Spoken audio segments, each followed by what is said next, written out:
Hello, the video you're about to watch is a re-recording of a lecture I gave on the 11th of April 2025 at UCLA as part of the Yanai Initiative. A lot of people asked me to re-record it, so that's what I'm doing here, and I'm going to do it basically as much as I can to recreate the feel and the things that I said live at UCLA.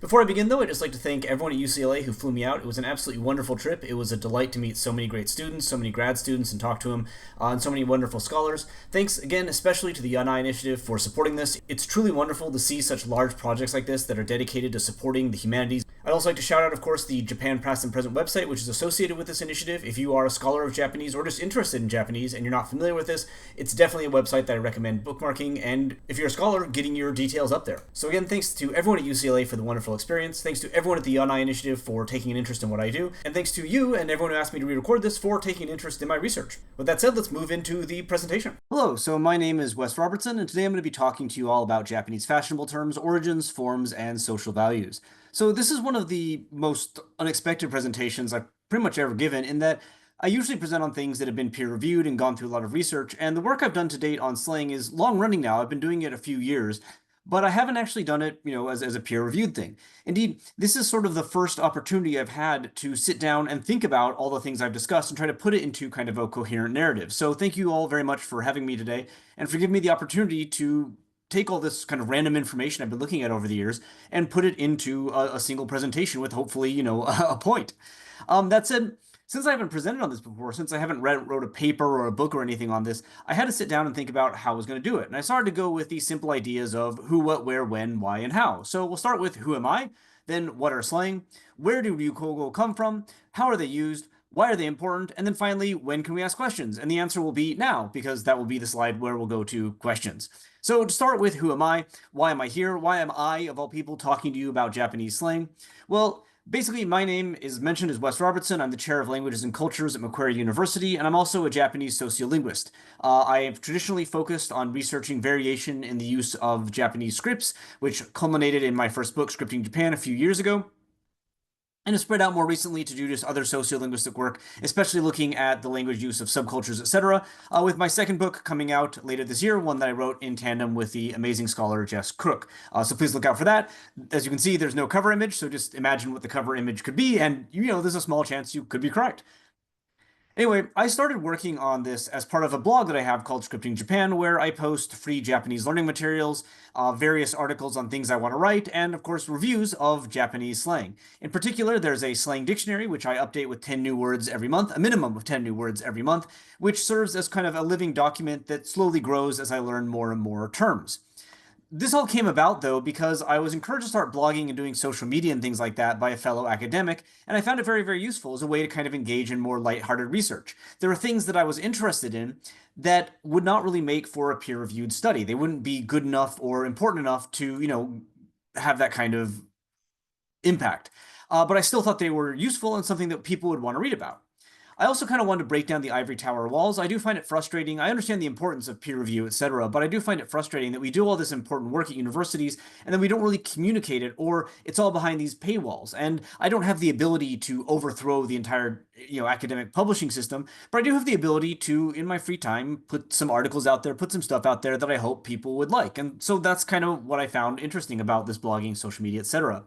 I began to investigate issues of personal interest, but I found that it was actually kind of tricky to come up with a new topic every month, especially because if the topic was good enough or took enough time, it actually should be a peer-reviewed study. So finding something that was light enough to be interestingly and doable without really being, too light so it's not interesting to anybody, or too heavy so that it doesn't belong on a blog, was kind of tricky.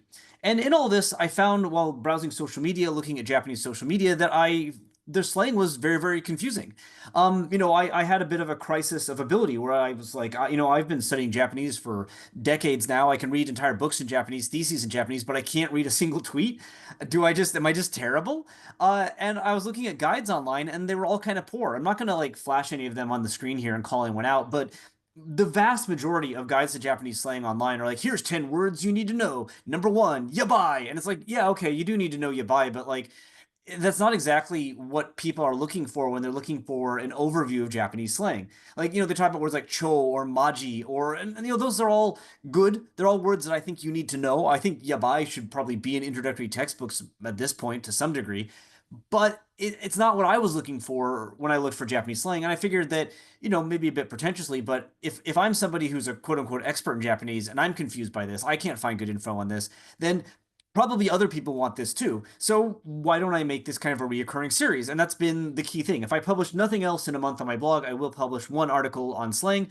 And it started with these simple blog posts, but expanded into the dictionary and then YouTube videos, TikTok videos, etc. As I found that more and more people want to know this stuff, and I've found more and more ways to kind of communicate it. So I found it to be a very enjoyable thing, and it's been going on for 3 or 4 years now, making the dictionary quite a sizable document. And I hope people are finding it to be basically one of the most detailed English language repositories and explanations of Japanese slang online.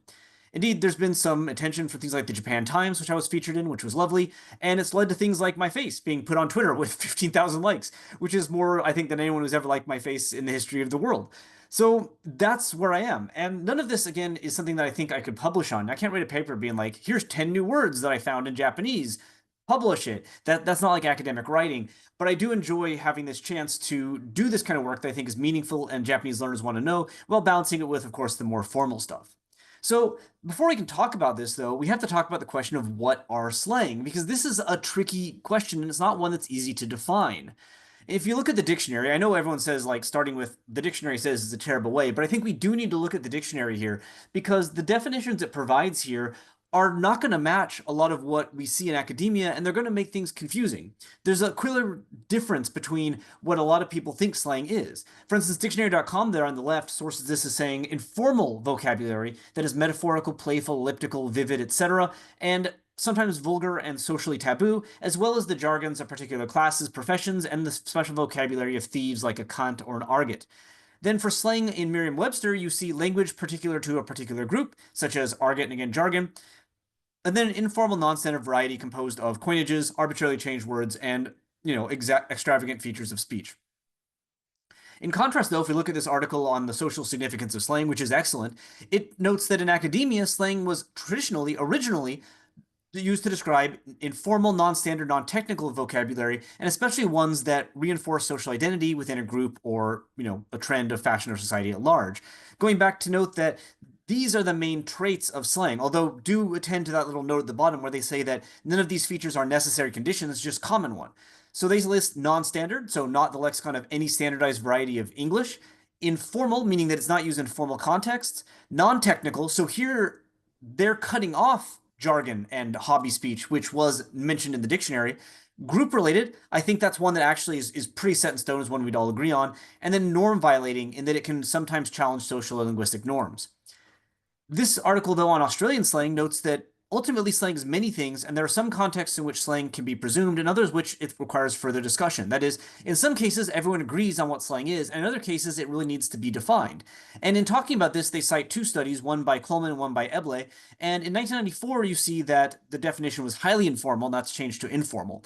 Identity is still there, although it's moved from subgroup to performative, which reflects a change in sociolinguistics where we think of language as something that is performed, identities that are something that are performed rather than something that are stable. So that is, the person uses the language to express their identity rather than the identity they have results in their language use.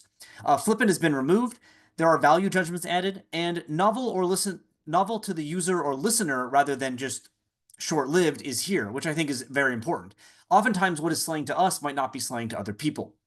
Not widespread is changed to not widely distributed socially or geographically, and not everyday colloquial language is added as well. But is this correct?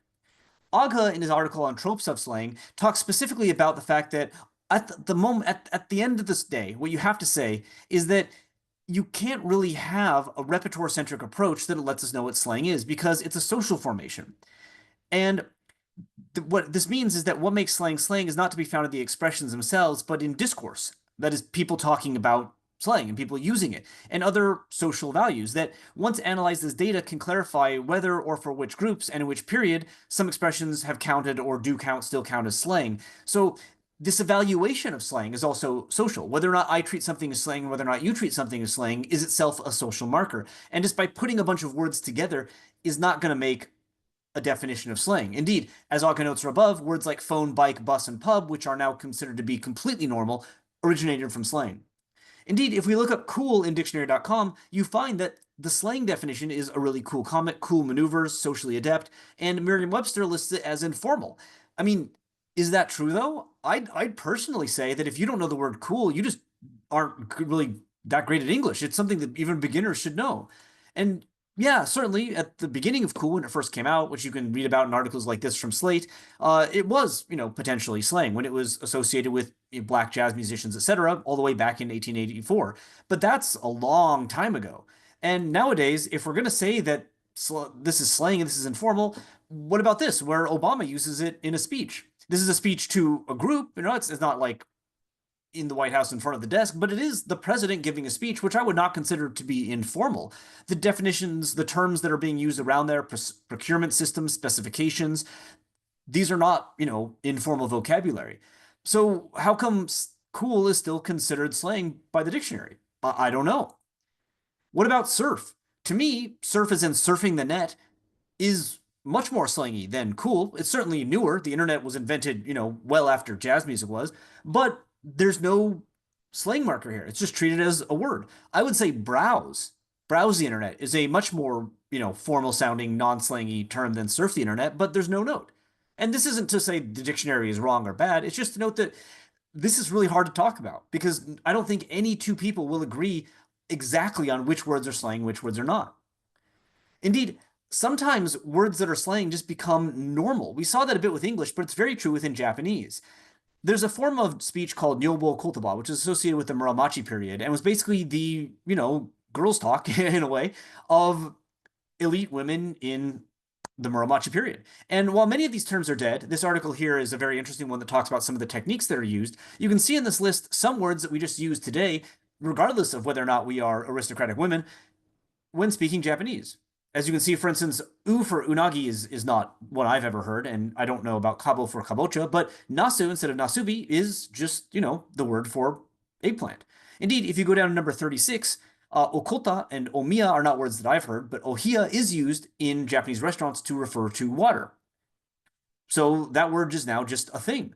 And note that talk about moji there at the bottom, because that's going to come up later too. Indeed, as you can see here in this article in the Nihon Keizai Shimbun, oishi and even omocha come from this wordplay. It was ishi becoming o, right, attaching that cute little o prefix that we now sometimes are almost required to use in words like ocha. If you just say cha, you sound like, a jerk. And also down to omocha, which is just a normal word now, but comes from, mote asobi, mochi asobi, mocha, and then that cute little O there being attached. And now we don't even think of it as something that's attached. We just say omocha. No one says like mocha, right? It's always there. And this thing here, do you know what this is called? Well, a long time ago, it was a shakushi, but now it's a shamoji because of that moji technique. And that's just the word, that's just the name for it. Is that slang? Are we speaking slang when we take rice out of a rice cooker? I don't think so. But from one perspective, you could argue it. It was a subcultural language form.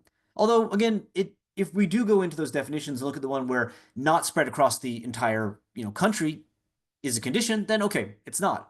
But that brings us up to cool again. I would say cool is spread across the entire English-speaking world, if not farther. Indeed, in this excellent book by Momoko Nakamura, which I'd highly recommend if you haven't read it, she notes that some forms that are now used quite normally were considered rough or impolite when used by women. Examples of kita, iku, okasan, otosan instead of okasama, otosama, and forms like teodawa speech and the dawa, for instance, now, that ending is something that is often listed in guides as proper women's speech.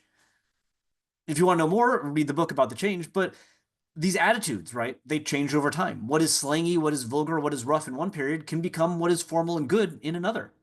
Indeed, in this panel here, which is taken from the once really popular and still very interesting manga series Nihonji no Shiranai Nihongo, or the Japanese people don't know, notes that even des, right, was a slang term at one point, arguably, if we define slang as the words of a specific group rather than something that spread across the country, as it was the language of courtesans and then was adopted by the general public based on people going to Edo for the pilgrimages that were happening and mandatory. This gets even further complicated when we talk about Japanese and Ryukogo, because what Japanese people consider, or what the people that talk about Ryukogo online consider to be, buzzwords, slang, etc., are not what I would consider. This is the list of the top 100 terms that have been cited by users of the Pixiv dictionary and the Nico dictionary. And as you can see over here in the top 20, everything that has an arrow pointed to it is not what I would consider a slang term. They're media products or, manga, games, etc. Right there, number 8, that's Delicious in Dungeon.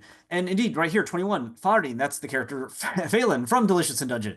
Like, and this is confusing to me. Is the name of a movie a slang term? Like, is the substance a slang term? Is a Marvel movie a slang term? Is the Minecraft movie a slang term? Is Steve a slang term? It's a character. I don't think so, but it doesn't matter what I think because this is a list of Ryukogo, so these are all Ryukogo. But from a perspective of what we've been talking about so far, only these words that have a star by them would actually be considered kind of, a slang term. The rest are just names. But again, it's not my choice. And that's okay, but it is something we need to recognize. So in this speech, I'm going to be using the word slang just because and recognizing all these flaws that I've labeled to talk about Japanese words that have existed for like less than 50 years, were mostly unknown by society in the first 10 or so years of their life, are spawned within subcultures with the initial impression that they're only going to be used within that subculture, regardless of what happens to it. Or within groups that have lesser social power, right? The emperor of Japan does not usually come up with slang terms, are still unlikely to hear in formal settings and would not be included in major dictionaries like the Kojien. It's not a precise definition, and indeed we had some very interesting questions about the difference between slang, ryukogo, etc. in the actual presentation. One student came up with the word for strongo, so strong with go word at the end, which I think is quite nice as a kind of catch-all term. But it's what we have to work with because some people will not think some of the things I'm talking about are slang and other people will. And that's kind of okay. That's actually one of the things that we need to recognize when we are talking about slang in general. So where did Japanese slang come from? Where do ryukogo buzzwords come from? Using my definition, not the one on the Pixiv list, right? The words, these kind of slang terms. Well, there are a number of sources that come up time and time again. And the first is young Japanese, especially young Japanese women.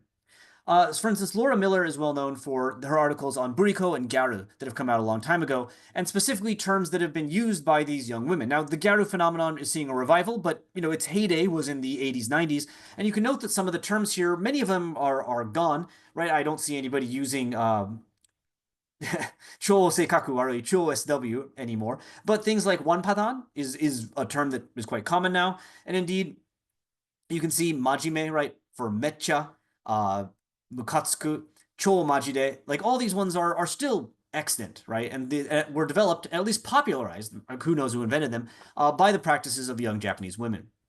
I don't really know where this image is from. I found it years ago for a lecture, but you can see, for instance, the number of dead terms here being associated in the image with women speakers. Now has some use still. It is even adjective, right? As naui. It's mo naukunai, but it still is used.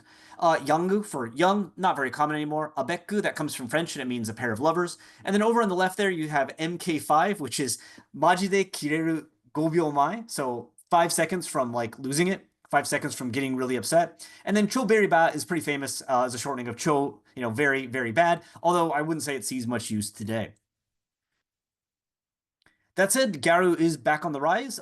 The magazine Egg has been revived with Egg Talk. It's back in TikTok form. And as you can see by videos having 69 million hits on it, it is extremely popular. People are paying attention to what Garu are doing, and Garu are still creating words.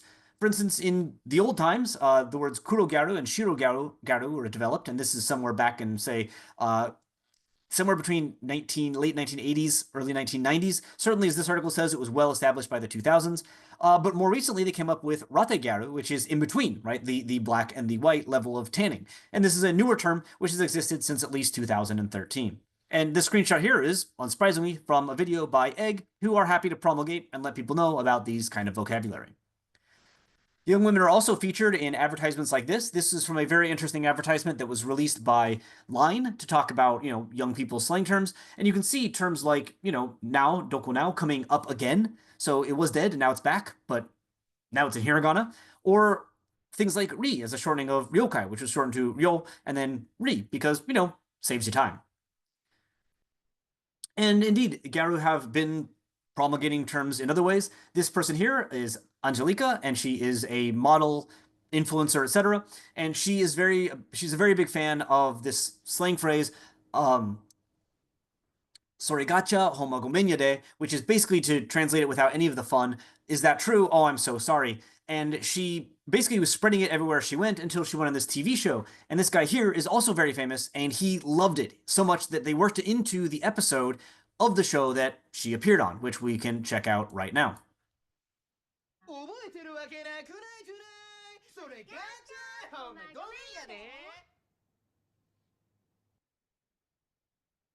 After this, he went on his YouTube channel, which has 4+ million followers on it, and used it time after time after time on a video. Angelique still went around promulgating it, and because of this, it moved into even non-Japanese spaces. With here, you can see a Korean idol, Korean musician using the term. それがっちゃほんまごめんやねいろんど Indeed, while I don't have the video here, he did this on a live stit, which everyone was very happy to see. And this popped off with Egg listing Sorigacha the best slang term of 2024. So yeah, that source of young people, especially young women, continues. This is in part, of course, because oftentimes young women are involved in things that require new terms, things like fashion, makeup, etc. That trends that change really, really fast. Words pop up for these, and maybe some guy out there is using suimitsu to meiku or kurage meiku, but mostly, these are terms that are used and developed and spread around by young women. Indeed, in this book here, The Comprehensive Guide to Using Japanese Slang, which is one of the few kind of legitimate guides to Japanese slang I found going back to 1995, in their chapter on young people's expressions, there is a chapter on girl-related words, but not one on that of men. That said, indeed, if you read Because Internet, which is an excellent book by Gretchen McCulloch, she notes that this is so common, that women are the primary drivers of new vocabulary, that when she attends talks at sociolinguistic conferences where someone will say, as expected, we see women are more advanced on this than men, and just go to the next slide as if it doesn't require explanation, which is, a good thing to note. It's true. It seems to be around the world that this is the case. However, part of the reason for this, I think, is actually that we don't study the language of men that much. I don't think it's unquestionable that women are the primary drivers of new vocabulary. Women invent language much more than men do. I'm not disagreeing with that at all. But there's an issue that we often treat the language of men as sort of standard language, because in most languages, the standard variety was developed out of the language of men, not the language of women. So we assume that we know how men speak. But in fact, we only kind of know how upper class, or at least, men that speak the standard variety do. Like, if you want to know about how men throughout Japan speak in Japanese, this is basically it. You have the research of Cindy Sturtz-Sutherland, who is an awesome scholar. Like, this is all great stuff. If you have a chance to read all these, they're all fascinating articles, and she's a lovely person. But there's no one else. Whereas if you're looking at research on the language of women, be it, women speaking standard Japanese or slang Japanese, there's a whole bunch of it. And what that means is that, I'm not saying, oh, when will research attend to men? That's not the point. But there's a gap. We don't actually know how much men are inventing words because we don't really pay attention to it, because the men that invent words are not the ones that are being paid attention to. The ones that are not speaking the standard variety just don't get that much attention. I think unquestionably women are driving invention, but we don't actually know the size of the gap. And one reason for that is honestly because a lot of times, actually, the words that men are inventing, or the places those inventions come from, are not kind of pleasant. For instance, this links to the second major source of Japanese buzzwords, slang, etc., which is Japanese internet culture. And when we get to the mid and current, the gender gap is not very high. For instance, oshikatsu fandom communities are huge in terms of developing new words, and I'd say, are more men doing oshikatsu or more women doing oshikatsu? The real question right now is who in Japan in 2025 isn't doing some form of oshikatsu, really? But the early Japanese internet culture, as marked by websites like 2chan, Nico Nico, and early Pixiv, etc., was unquestionably dominated by men. But it's not called men's speech. It's not treated as innovations of men. It's treated as internet innovations. It's treated as net speak. And it is kind of net speak, but it is very, very much gender net speak. And I think that honestly, the reason that people don't like talking about some of these inventions by men is that they're, pretty unpleasant at times, very vulgar, and at times come from just unpleasant sources. And society in general, but academia too, for all it pretends to be open to everything, has shied away from that. Academia likes studying high culture. That's where the funding is. That's where the recognition is. Low culture is not where the funding is, and it's where people shy away from. And because of that, we don't know exactly the types of linguistic innovations of men. I mentioned the articles on Garu and Buriko, etc. And so we know some of what they were doing, but men that were spending time in those communities, men that had their own kind of subcultural look down on communities in the 80s, 90s in Japan, we don't have any articles on them. And their kind of innovations are lost to time. For instance, Numa here. You probably think you know what I'm going to be talking about because there's a common word that is used now as slang in Japanese that pretty much everyone uses, which means something you're obsessed with. So if you're obsessed with something, you've fallen into the swamp. That word exists, but that's not what I'm talking about here. People don't like talking about this Numa because it comes from this, which is a term for intellectual disability. It could be considered equivalent to the R word in English, right? Chicheki Shogaisha. It's very formal, it is medical sounding, but it is used in an abusive way. And it was used in an abusive way online, especially when it was shortened to Chisho. Now, this is homophonous with this word, sometimes now read as Ikenuma, which refers to ponds and swamps. And so Japanese netizens shorten this to Numa to call people an idiot, to insult them, to insult their intelligence. And again, it's not pleasant. This is definitely rooted in discrimination towards people with intellectual disabilities, but it is what happened. It is a major part of early Japanese net culture, a common phrase. Indeed, you can even find it today in phrases like numapu, excuse me, which is coming from numa and pu as in puree, a play. So a numapu is a noob play, right? Somebody who is doing something in a way that is not shows a lack of skill at the game. And I think a lot of people using this in 2025 probably have no idea where it came from. They're just like, oh, this is the term that's used online. Indeed. Maybe some bilinguals think it actually has some relationship to noob, right? It has the first starting sound. But if we're being honest, it comes from this actually rather kind of unpleasant origin. Likewise, what you're looking at now, right, is the phrase akushiroyo, which just means do something fast. It kind of popped off in around 2012, and I can find uses of it by 2011. So that's fine, right? Do something fast. Nothing wrong with that. You can tell your computer to load fast, or you can ask for an anime to release its second season fast. That's fine. That's pleasant, right? Well, no, because this actually comes out of, again, early 2chan culture and is associated specifically with a gay pornographic video that became the attention of, that website and others. You can see in this clip here, which is safe for work, don't worry, where a actor in this pornographic video doesn't enunciate properly and therefore pronounces hayaku shiroyo as akushiroyo. Here we go.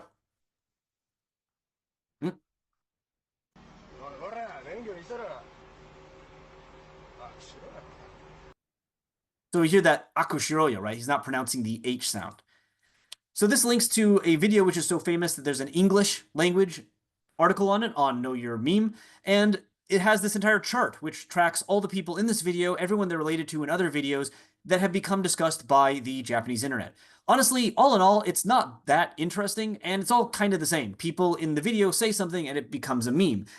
But it's not pleasant to talk about this stuff. People don't like hearing about, videos, pornographic videos in academic lectures, and therefore it's either just ignored or treated as general net speak. But I think unquestionably these are the innovations of Japanese men, specifically Japanese men on the early internet. Indeed, these innovations now exist in ways that are so popular that they show up and affect just random Japanese society. What you're looking at here is a screenshot of a AI Enka video, which is Aku Shiro Yo, right? Where the phrase has been changed into kanji to make it look like it's the name of a castle.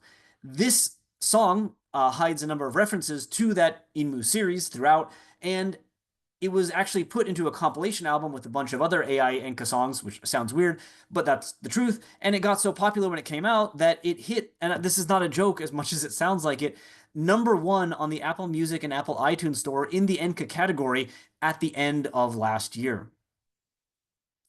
Likewise, there are phrases like chinpuku, which refer to movement of the male genitals. And initially, this was used literally to refer to finding something sexy, but has changed now to mean that you just find something interesting. The person below, for instance, is not talking about anything erotic, just that they're saying they're not interested in the game. The game is not doing anything for them, which I guess would be an English equivalent, right? It does something for me, has that sexual vibe, but is now used just to mean interest me at all. But we don't like to talk about this stuff. It doesn't get researched. It's unpleasant to talk about. It's awkward to talk about. So something like choberiba, oh, that's fun, right? That's fun. So because of this, we not only lose access to a lot of linguistic development, we also just don't know what the gap is, and we don't know what is causing men to deviate from the norm, which is, males as people that actually kind of stick with the standard language use. And it probably has something to do with power. In general, I think people that have more social power, people that are higher up in society, tend to use the norm, whereas people that don't use language as a way to play with language, develop language, and assert their group identity, make up new things. Once we get into later Japanese internet culture, though, things become much more pleasant, and I think we can actually call it net slang in that it is not gendered, it's just used by kind of everyone. For instance, on the left, you have gachatsume pochi, which are pouches you fill with kind of gacha winnings and other small things to make like a little art project. And on the right, you have an example of what is called nuikatsu, which is like oshikatsu, but for stuffies. And if you put clothing on the stuffy, that is nuifuku. So that's a pleasant word, right? That's fun to talk about. And also, it is, I think, honestly, just NetSpeak youth culture broadly in that it doesn't have that gendered origin. The third source then is mass media, which can both promulgate and invent slang terms. Although when it invents them, it's other people, of course, that popularize them.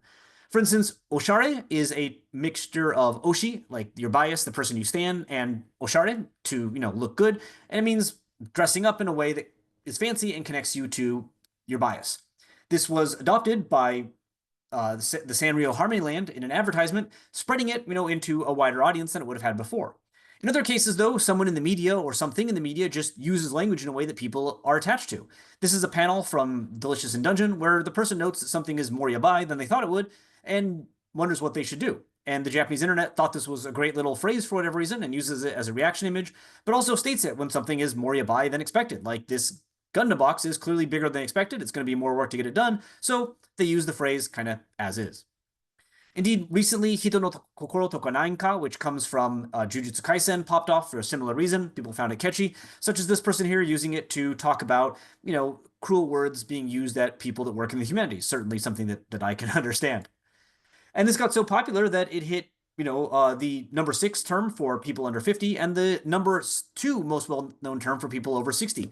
And I don't know if this shows that people over 60 are reading this comic a lot, but it certainly shows that something about this phrase is causing it to resonate with Japanese people. It's useful, it rolls off the tongue, it's fun to say, and so it's being used even by people that you wouldn't really associate with slang, per se. But that's okay.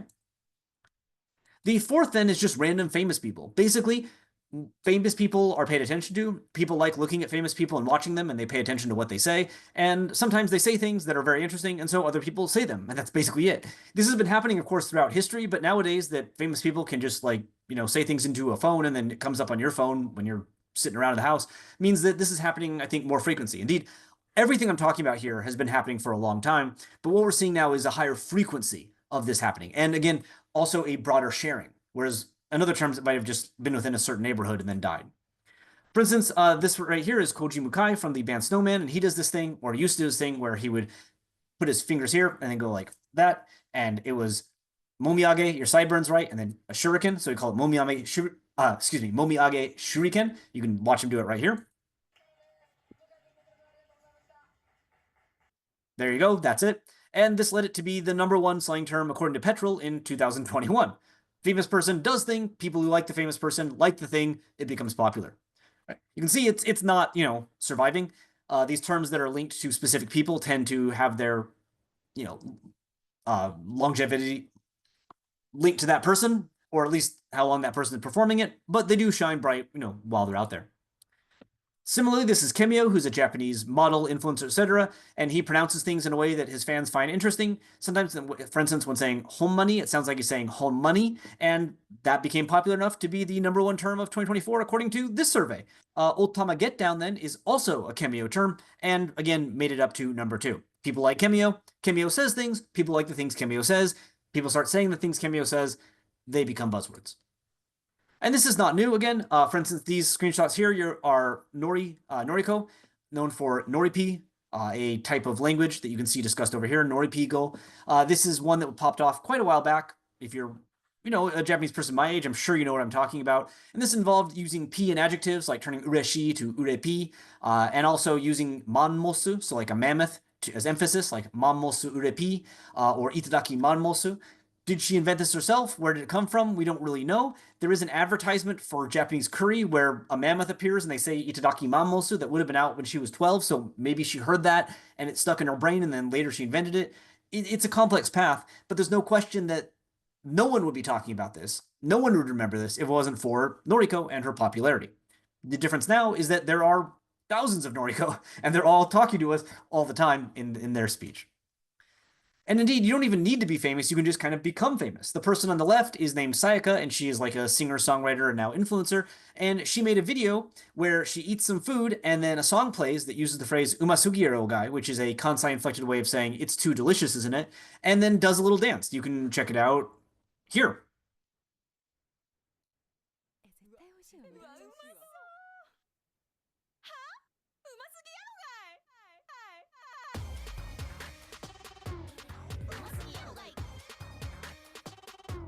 うますぎやろがい。 There you go. So that came out in 2022, and that's not, it didn't just pop off right after that. Rather, as you see from these comments here, which are all in 2024, people saying, wait a minute, you've been doing this 2 years? And the reason they're saying this is that this popped off in 2024 because she just kept making these videos over and over and over again. This is a screenshot of some of her TikTok profile. And if you go back, you can see all these ones that have Umasugiero guy on the title there are basically the same video. She just kept at it and kept at it and kept at it until finally, in around July of 2024, some of these went viral. And they went so viral that that became, according to this survey, as you see, there's a lot of surveys, so a lot of different opinions, the #1 slang term. And the number 6 there, umakaku, is also by her, which she invented after becoming famous for Umasugi Yogai. And again, it's just a video that she made with a song and a phrase. And then people started using it, making it popular. Now, these terms did not, they were not invented by her. I'm not saying she stole them, but I'm saying that people used them before she did. But maybe, at least for umakaku, she might have come up with it on her own. She might have heard it, but she is the flashpoint for those spreading throughout Japan and becoming something that people just say now when they're eating good food. Indeed, sometimes just a random person can influence it. The phrase "oi warairu" comes from a video where this woman here says that in response to being told that some ducks look delicious, and that became such a popular internet phrase that Duolingo Japan made parody videos of it. Then finally, the 5th source is actually other countries. It's important to remember that no country is in isolation, and no fan group especially is in isolation, and words can spread from one language to another. And I'm sure that's true in English. We've adopted a number of Japanese, Korean, etc. terms over the last few years especially, but it's true in Japanese as well. For instance, seniru kokoku is a oshikatsu practice of getting together with a bunch of people and putting an advertisement up at like a bus stand, or actually this has even happened in like Times Square if you get enough money, celebrating the birthday of your oshi. And the seniru part is just the Korean word for birthday. Advertisement is changed into kokoku, but it is borrowing this Korean term and just keeping some of it in Korean. On the right there, you see GRWM, which I'm not actually sure if it's not pronounced like GRU or get ready, I don't know. But it's clearly borrowed from English. Indeed, one that surprised me recently, because I learned an English phrase from it, is that eating CDs is apparently a term used in English slang to refer to someone who sings really well, and it's been borrowed by Japanese people as CD tabeteru. So it just translated it right over, borrowing it from the English fandom. So the question then is, how are they used? What happens to these slang? How do they become used in Japanese, talking about grammar and orthography?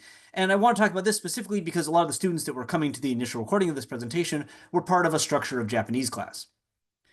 So for phrases, they're kind of just borrowed as is. This one you're looking at here is a famous one that was stated by this person here on the right, who is the founder of 2chan.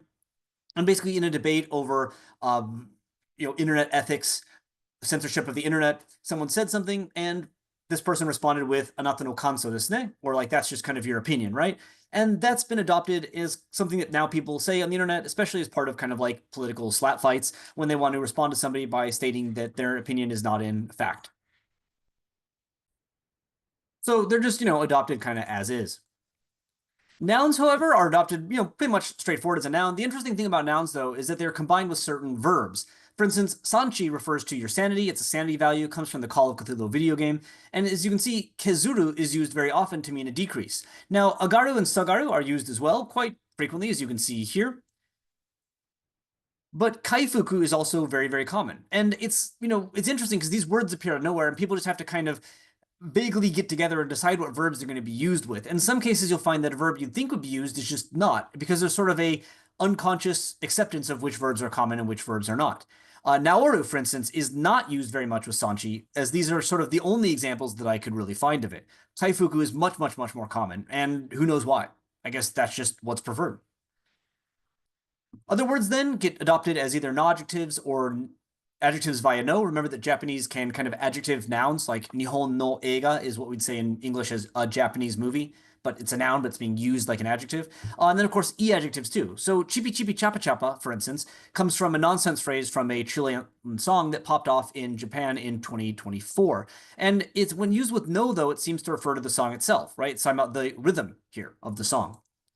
In contrast, then, chipi chipi chapa chapa na refers to something which is good in a vague sense. This kibun is good. It's chipi chipi chapa chapa. That said, Japanese also loves to shorten things, so chipi chapa na is also used. This person wants to live a chipi chapa na jinsei, which I think we can all, understand and agree with. That would be something nice to have. Whereas chipi chapai is quite uncommon. This is basically all I could find. And really, a qualifier for me, it's pretty easy to think that eventually someone will attach e to something. But if you want to see if a form is really, really commonly being used, as if like the internet has actually adopted it as real, the thing you do is look for conjugations, and I couldn't find any of like chipi chapakunai or chipi chapakata. It just really wasn't out there. In contrast, chiru, which comes from the English chill, is used in basically every form you can find quite actively. So chiru shohi, right, for instance, is just like spending money on things that let you relax, and there's not even a no there. It's just combined, kind of like kuroneko, right? Just like a word that you have.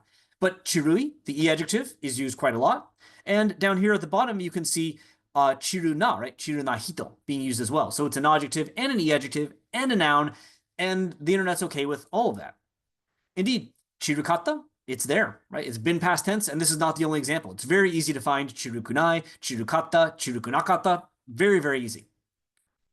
In contrast, something like konami-kan, which refers to a feeling, like a statement which is not very interesting. If somebody gives you good food and you're like, oh, oishi, that's a konami-kan. That's basically only used as a noun. Although there are uses out there as a non-adjective. But something like konami-kani just doesn't exist. Konami-kan kunai, no one really has ever said that. What you're listening to right now is probably the second time, because it's a re-recording, that anyone has ever said that in the history of Japanese. And, for good reason. Similarly, shigodeki, someone who's good at their job, someone who's, talented, that can be an adjective, but it really can't be an e adjective. No one's, we're not getting any hits for that. Verbs, though, yeah, that can happen too. And anything can be verb via suru mostly, but some also get verb via attaching ru, turning them to an ru verb. So here's chiruru, coming from chirui, we saw earlier. And yes, you can see that in chirurimas. Again, a kind of qualification I have is, can you find conjugations of it? Pretty much every Japanese noun, you can find at least one person in history who's put a ru at the end. But if it's not being conjugated into other forms, that's a sign that it's not actually that popular. But you can also chirusuru. In this form here, you see chiru dekiso being used by Suntory, right? So a mainstream kind of tweet. Excuse me. Aimu suru, right? To aim can also be aimuru, that is used quite a bit. And genparo, which is when you take like characters from the past and put them in the present, so it's a gendai, right now, parody, that can be verbed quite a bit as well. But something like Guren no Yumiya Shukin, which refers to listening to the opening scene of Attack on Titan before going to work, you can't verb that via ru. You can via suru, but not via ru. And, for kind of good reason. Generally speaking, I think two real caveats that prevent something from being rude is length. So something this long, you just don't do it. And then also if it ends in like that seems to prevent ru from being attached. I'm sure there are more complex reasons as well, but for instance, furokyan suru, which is quite short, exists quite a bunch, but this is the only 4 uses of furokyanru that I found at all. And who knows, like one person flagged in the initial presentation that these could be typos. Somebody meant to type su and it wasn't there. Who knows? And like this might be Furokyan Ru-chan, so it's someone named Ru who's doing Furokyan, not the actual thing that we're looking for. So for whatever reason, and again, I think it's that n is part of it. It is not verbed in this form.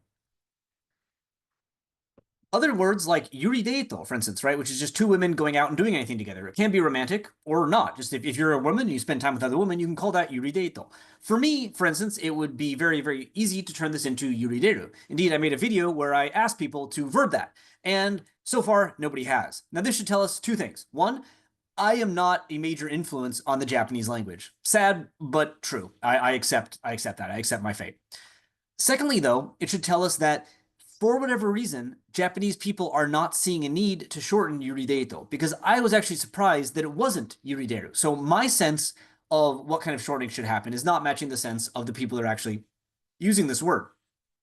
There are a few reasons. One, maybe it's shortened enough, but also deito itself does not really get shortened in Japanese, right? You have deito suru, but you don't shorten it to like deru. The shortening that I'm having in yuruderu is not one that exists before because people don't do that. Deru is already its own verb. You don't want to shorten that. And indeed, even deitoru is not that common. I did find some uses. Again, that might be a typo, but I don't think so. I think these are intentional. I even found like a deitoranai, but it's really, really uncommon. These are the only two uses of deitoranai I could find, and deitoru was not used very much either. So it looks like, for whatever reason, deito is not a verb that Japanese people think should be verbed by a ru. They're very, very comfortable doing it by a suru, and I believe that kind of prevents yurideito from being shortened to yurideru. I don't know for sure, but something is blocking it, right? There's some words that do get the ability to change and others that don't.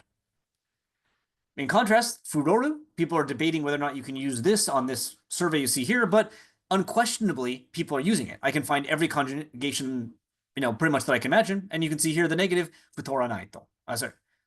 Sorry, that's a different word. Furoranaito. Even chipichapa in the chipichaparu form has been verbed, right? Chipichaparu, and enough that we can find conjugations. Nakaraka chipichaparenai, a very, very sad state of being. And here's a very interesting one where someone talks about an old guy that they don't want to, come up to them and talk to them, hoping that they chipichaparanai. In other words, like, don't, get too vibes, don't go too far, don't get, I'm not even sure how to define this well in English, but basically, don't get full of themselves. Don't think that things are going to happen and come over and approach and talk to the person. Stay far away. Do not chipi chaparu. Right. So this form does work potentially because of the ending, the shortening, the length, and that people want a verb to express something that they do. Whereas deitosuru already exists, so why make a shortened version of deitosuru? We already have a short version. I also was asked to talk specifically when doing this lecture about script because of this tweet, which went really, really way too viral a while back. Indeed, the consulate of Sydney has confirmed with me that they've seen this tweet. They talked to me about it. So that's embarrassing, but I'm glad people had fun with it. As mentioned, I mainly research script, and script is, though, an important part of Japanese slang, of Japanese wordplay. For instance, in this book here, which is a really excellent discussion of young Japanese women playing with script in like the 1970s, 1980s, and fairly progressive and forward-thinking. It doesn't like hand-wring about, oh, these young women aren't learning proper Japanese. Rather, its conclusions are that script play, the analogy it uses is like makeup, something that Japanese women put on when talking to their friends, but then take off and put on formal makeup when they're speaking, writing with their bosses, etc. So it's looking at it as kind of a youth practice, but it mentions the importance of script in this kind of early language play by Japanese women. But Japanese people have been playing with script forever. What you're looking at right now is a form of wordplay that comes from the Manyoshu, one of the oldest Japanese texts we have. And if you can't read this, basically this is supposed to be read as the old version of the word deru, to leave, because it's a mountain above, again, exists a mountain, or a mountain on top of another mountain, which looks like the kanji for to leave, right? So Japanese people have been playing with script, with kanji, with everything throughout basically the history of Japanese writing. And what young women and now young people online are doing is nothing new in that. It's a continuation of this long trend. For instance, as a really simple example of the importance of script can have in slang, umai, if you search it in kanji, you're going to get pictures of food, basically. If you switch to katakana, though, you'll still get pictures of food, but look, the second hit is now the use of umai to refer to someone being good at tonka, not tonka being delicious, right? Because when you remove kanji from a word, when you write it in hiragana or katakana, it kind of deletes the meaning of the kanji, and since that kanji is the meaning of tastes good, when we get rid of it, we can open it up to the umai, the other meanings of umai that circulate throughout speech, because speech doesn't have kanji, so that restriction isn't there. Indeed, forms like this here, which is, as you can see, aka for accounto, or this jitakusaba, that's not a fish in your house, that is a server, are a key part of internet play as well. These are important terms that were developed in the early Japanese internet and now are basically necessary to read tweets online. If you don't know these, don't go online without them. It's necessary information. Likewise, script can be parts of language play. This, what you're looking at here, is the origin of what's now known as Pamo-san Kobun, or Pamo-style language, which comes from a Japanese, live streamer named Jack-o'-lantern, who was talking about Pokemon, playing Pokemon, and noted that Pamo, who is that Pokemon, was looking at the cracks in the ground as if there was dirt there. And this phrase became popular enough that even the Pokemon Go Japan Twitter account referenced it. But part of this involves using half-width katakana. Initially, Jack-o'-lantern said kawaii kawaii ne, which you can see copied here. But again, when it's written in that half-width katakana, even when, and things like on the left, they are parodying the initial text, changing it a bit. Half-width katakana is how you show you are doing this Pamo-san Kobun. It's part of the slang. It's part of the term. And indeed, I've been doing some research on Japanese attitudes towards katakana that involve analyzing discussions in the Japanese internet. And I was able to find data like this here where people are linking actually half-width katakana to early 2chan users. So linking it to that subculture, saying that, oh yeah, half-width katakana, that's a subcultural practice that I'm aware of, which goes back to the earlier definitions of slang we saw earlier, right? It's orthography, not words, but it is a subcultural practice that links to that subculture. And there are even extreme versions. Like this here is Alan, a Japanese talent who goes by Alan-sama, as you can see here, and they play with script immensely. Like this, what you're looking at here, this is not a one-off thing. This is extremely common. This is just how they write. It seems like it would take forever, but that highlighted bit there, the watakushi with the half-width, like small wa, is like their first-person pronoun. You can see it there in their profile. And the use of like anata, right? Anata-tachi, using a small a, that's just how they write. That's part of their personal style. It's part of their play, and it's part of the style they have here called kurimango. The origin of that is vulgar. Yes, I'm not going to explain it to you, but if you think you know what it means, you do. And this that's partially done in speech, but in writing, the script becomes part of it. Indeed, even when people talk about kurimango, writing it using these kanji, the first one for chestnut and the second one for full, sometimes it's done even during doing emoji, is part of the play. It's part of the fun. Some of these forms, of course, did not originate in Alan. Earlier, as you saw, this dakiro, which is basically dakiro, but written using the small Japanese graph for kilogram, has been used since 2015, which is, as far as I'm aware, before Alan was using these terminology. But they're linked to him and kurimango so closely now that if you look at people asking questions about this small kiro on Yahoo Chiebukuro, you can find people linking it directly to Aren-sama. So this then brings us to kind of the final question, which is, why is any of this important? Why are we studying this? Why do we pay attention to this? Well, first, because it's fun and interesting, right? There's supply and demand. You're watching this video. I was invited to UCLA to talk about this, so people want to know about it. In my opinion, that's a reason to investigate things. Beyond that, though, it gives a window into how Japanese and Japan is changing and what words are becoming mainstream, including gap fillers. For instance, tapiru is a common word that's well known for going to have bubble tea. And as small as this sounds, this lets us know that bubble tea is becoming a popular thing. Stabaru was an older firm going to Starbucks, and that one was kind of linked to the popularity of Starbucks. I don't think it's used as much anymore because while Starbucks is, still successful in Japan, it's not as big of a new thing. But this one is linked to just kind of a food rather than a specific location. If it was like kohiru or kisatenru, can't do it because of the n, but if those verbs existed, they might have a longer life. But as long as people are drinking this might just become a normal verb that you need to know. It's useful. People are like, hey, I need a verb for drinking this stuff. And so they invent it, and it creates that, fills that linguistic gap while telling us things about what's currently popular. Likewise, some of the terms from this advertisement I showed earlier are basically now becoming normal terms rather than slang terms, as in ones that people need to know because they're invented by young women who are kind of the primary users of new technology, phones, etc. But as phones become something that, smartphones are now something everyone uses, these terms that these young women innovated to refer to these new things that they're doing with their life are ones that everyone uses because they all encounter the same issues. For instance, what you're looking at there, hihyoji, is when somebody doesn't even look at your message, right? Not like being left on red. The little person who's read your message thing doesn't even come up. That's the term that's used for it. That was invented, that was promulgated by young women, but now it's being used throughout Japan, and we're seeing it fill those gaps, right? It is filling a need. There's a linguistic zero. There's a hole that needs to be filled because people need terms to refer to new things they're doing in their life. And we can also, of course, see through the grammar basically how Japanese works, how Japanese people invent words, and where the future words that will be part of normal Japanese, whatever that is, are coming from. There are also, of course, important aspects of how Japanese social groups in Japan find one another and solidify their sense of community. This is obviously true of all slang. We saw it talked about in the earlier definitions, but it's one that we can't forget about. These are important to the people that use them because it's how they connect with friends. It's how they connect with one another. For instance, this here is a panel from the comic Golden Kamui, and you can see the term osama, which comes from the Ainu word for poop, feces. And in this panel, the Ainu character refers to Japanese curry as poop, basically. Fans of the comic thought this was fun and started referring to food, especially curry and things with miso on it, as osama, as you can see in this example here. But in doing so, they're not just saying, hey, I'm having some fun. They're signaling to everyone that passes, hey, I'm a fan of Golden Kamui. If you are too, come hang out, right? It's like holding your hand up and saying, looking for group. Look, I'm using the word. Come hang out with me. I'm one of you. It's like wearing a band shirt in public, right? It's a sign to other people that not only are you using a word that, like, we already have a word for food. We don't need another one, I guess. But we do need a one that bonds our community together. To move this out of the abstract, and sometimes these words are actually activities, right? We look at words in the abstract, like in dictionaries, but people use words to do things, to talk to each other, to go out and do stuff. And some of the words that pop off, some of the slang terms, are activities that people go out and do. What you're looking at right now is oshipiku, which you can see here, which is going out and having a picnic to celebrate your bias, your oshi. And that's something that people literally do. It's not just that the term is bringing the people together. The activity that has been labeled with this term is bringing people together.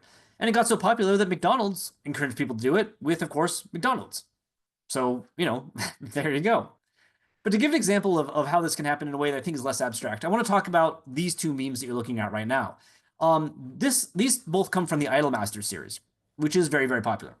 On the left is a video that was associated with a meme called ebimome, which is a mishearing or intentional mishearing of the phrase every moment, which was used in an Idolmaster song.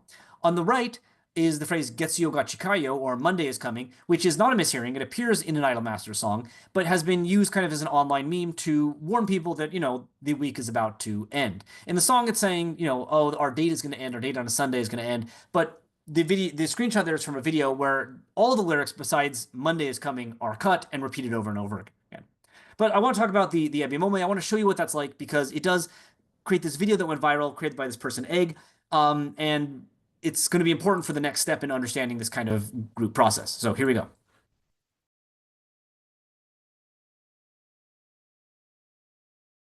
Okay, so you had these two memes, right? You had this Getsuyo ga chikayo and you had this ebimome. Now, Getsuyo ga chikayo was eventually linked to a bot created by the same person that created the video that every Sunday would post this video warning everyone that Monday was coming. Unfortunately, though, they decided to shut this bot down a while ago. This post you're looking at here on March 30th of 2025 was the last time that this song was posted by this bot. And this brought the community together, resulting in this quote tweet of the last ebimome video, the last Getsuyo ga chikayo video, where somebody made a parody of the ebimome video referencing the Getsuyo ga chikayo meme. And as you can see by hundreds of thousands of likes here, this language play. Yes, there's more going on here than language. It's a game, it's a community, it's a video, but part of this is language. These phrases that bring the community together literally bring the community together for these events, resulting in the video that I'll show you right now.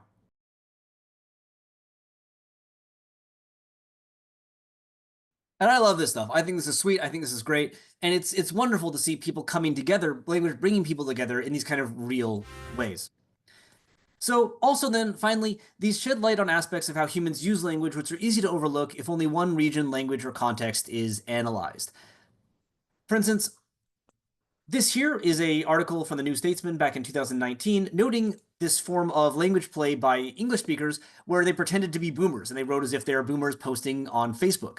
This is interesting, and it's a very, very interesting form of language play, but if we really want to understand this stuff, we can't assume that this is like the only time this ever happens. Indeed, there's an equivalent and even more complex form in Japanese known as ojisan goko, which I've actually written an entire article out. It's in the journal Japanese Studies, if you'd like to read it, if you have access via university, it should be pretty easy to access. But as you can see, it's the same kind of thing. In this case, though, not parodying a boomer, but parodying a lecherous old man, using things like script, certain phrasing, etc., showing how online communities mock and develop, their own kind of distinct language use. It's not one NetSpeak. It's NetSpeak's divided between communities, and one of these communities are old people or lecherous old men. So if we want to understand this, we can't look at one context, and Japanese can help us view it. Indeed, there's a really excellent book that came out recently by Dr. Christian Ilbury on researching language and digital communication. If you're a master's PhD student who's doing this, I would highly recommend it. And he notes here, though, that a lot of times what we think is internet slang is terms that have been adopted actually from groups. And we saw this here, like Umasugiro guy, right, is, I guess, by a lot of people thinking it's internet slang because it was popularized on TikTok, but it is just Kansai dialect being turned into kind of an internet meme. And Ilbury here notes, a lot of phrases come from LGBT communities and African American communities, but this is, as a very, very small critique here, a bit Eurocentric. This is true for English. It's not true for things around the world, but that's kind of not listed here. And I wish it was. It would have been nice to see. And the point that he's making is true. And on the next page, though, the next chapter, he goes on to talk about phrases that are actually developed by internet communities. So it's not like he's saying that never happens. But if these phrases as well that are developed by internet communities are harder to find, then we should be looking at Japanese because Japanese has a massive internet presence. And by attending not just to English, but also language varieties in the world, we can find these things that are perhaps rare in one language because while they are probably rare in one language, they're not going to be rare around the world. And Japanese can help us with that. For instance, what you're looking at here right now is something known as Mokoben, which is a form of like somewhat Kansai dialect based, but it involves a lot of things that are not found in authentic, dialect speech. That was developed on Nanje, a 2chan forum, as partially like an argot to help it so that people couldn't read their posts if they weren't a member of the community, and is well known enough that there are stickers, etc., and guides to it on how to use it. But it is like a literal online speech variety that has been developed. And if we're going to understand the English varieties that are coming out, well, attending to the Japanese varieties, the Korean varieties, the Chinese varieties, etc., is part way to do it. And I would hope that by looking at Japanese slang, we can raise that up into the general consciousness. Indeed, there are so many what are called kolbun or like grammars based on Japanese phrasing that kind of serve as language varieties that Pixiv has like all these listed that you can check out. And if you see where my scroll bar is over here, I'm not even close to the bottom of the page. We want information about this, then just maybe look outside of English if English isn't the right source. Sorry, I'm not ready to go that slide yet. I'm kind of constantly frustrated by two things. And one is that when we study Japanese or Japan, and then we say, okay, we've learned things about Japan. I always think it's important to go beyond that and said that, yeah, we've learned things about Japan. And in doing that, we've learned things that are useful for understanding humanity as a whole. And I'm kind of equally frustrated sometimes, and I hope this doesn't like get me in trouble with the sociolinguistics community, but if you look at Japanese sociolinguistics or people doing sociolinguistics of Asian communities, of African communities, etc., they're all reading the stuff that's done in Europe, in English, in Anglophone communities. But if you look at the stuff being published in English that attends to Europe, attends to America, etc., they're not reading the stuff that's coming out of Asia. And that to me is really, really unfortunate. And I think it's kind of a two-pronged issue. One, the scholars that are not working in Asian languages, not working in African languages, etc., should be reading outside the languages they're familiar with. If they want to make sure that their conclusions are original, if they want to make sure that what they're looking at has not been seen before, or if they want to take what they're looking at and expand it to show the depth and the importance of it beyond just a community, they need to be doing that. But there's also a problem, I think, in the study of Japanese to some extent. I think it's getting better, but it's a historical one, where people frame their research as, oh, this is only important to the study of Japanese. This is only important to the study of Japan. And I don't think that's true. I think studying Japan is important not just because Japan and Japanese is interesting. I think personally, like Japan for me, Japanese for me are two of the most interesting things in the world. But I hope that in doing research and looking at fun things like this, we can uncover trends, issues, universals that allow us to showcase the evidence and the need to attend to Japan to people that aren't necessarily interested in Japan. And I hope that I've done some of that in this video. I hope that maybe some of the people watching this have not really had an interest in Japan and now maybe do, because these kinds of language play, this kind of stuff that we do online is just part of being human now in 2025, especially being a young human. And if Japanese people are doing this to a massive extent, well, then it serves as a very, very key place for us to look at that stuff, find out more about it, and bring that in combination with dialogues of research in other languages and other contexts to make points that go above any single one.